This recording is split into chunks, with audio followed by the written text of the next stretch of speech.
Vi har jorden, og udenom jorden har vi det her ozonlag. Vi har solen, og solen sender stråler mod jorden.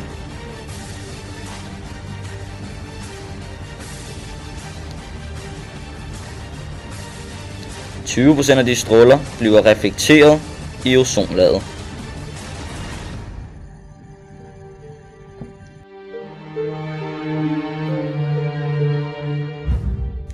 Vi zoomer nu ind på jorden for at kunne se nærmere på solens stråler.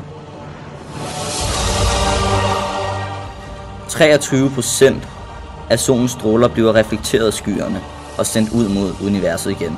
Når solen så rammer jorden, bliver 49% absorberet ved jordoverfladen. 8% af solens stråler, som rammer jordoverfladen, bliver reflekteret, som så bliver sendt ud mod universet igen. I alt vil der blive reflekteret 31% af solens stråler mod universet.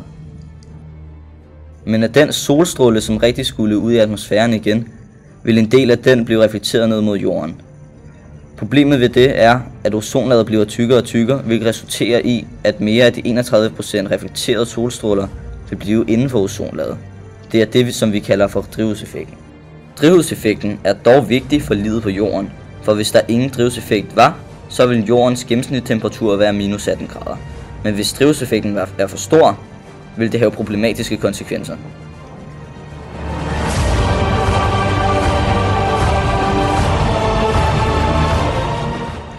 Drivhuseffekten har været her i millioner af år. Men hvorfor er det lige akkurat nu, at jorden er begyndt at tage så meget skade af den? Mennesket udslipper CO2 som aldrig før, og det kan ses i dag.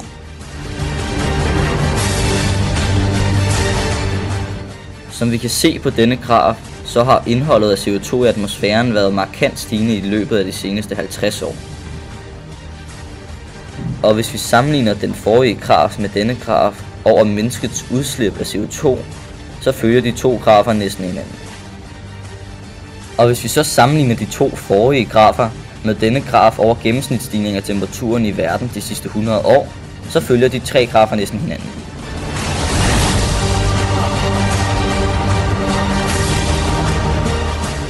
Menneskets massive udslip af CO2 har stor effekt på klimaet. Som vi kunne se på vores grafer, så jo mere CO2 mennesket udslipper, desto højere bliver CO2-indholdet i atmosfæren, og desto tykkere vil ozonlaget blive, som så vil reflektere endnu mere reflekteret sollys. Desto mere af sollyset, som bliver reflekteret, desto værre vil den globale opvarmning blive, og jo mere vil verdens gennemsnitstemperatur stige, hvilket vi kan konkludere ud fra vores tre grafer.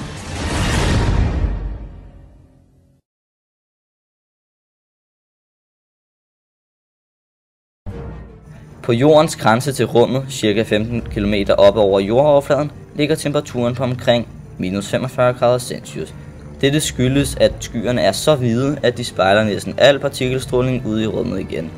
Nede omkring jordoverfladen er skyerne ikke nær så hvide, og derfor vil der gå mere sollys igennem. Som sagt, så er skyer meget effektive til at køle solstråler ned. For at skyer kan opstå, skal der være bittesmå partikler i luften. De her partikler kaldes for aerosoler. Dannelsen af aerosoler i jordens atmosfære hjælpes på vej af kosmisk stråling, der strømmer ind i solsystemet fra verdensrummet.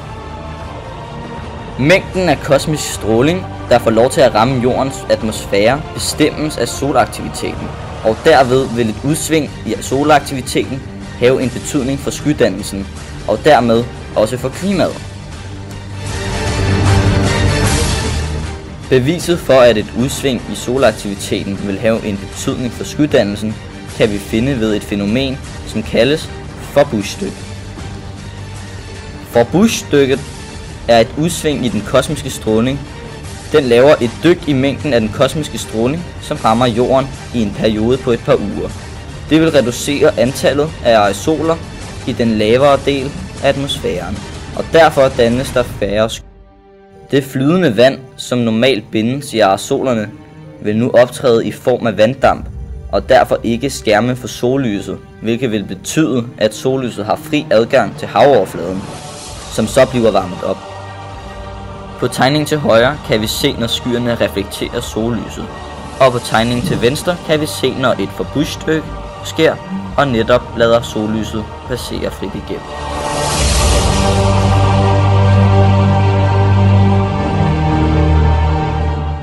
Når fænomenet for busstykket sker, så vil det have ændringer i verdenshavenes opvarmning og nedkøling, hvilket har stor effekt på den globale opvarmning.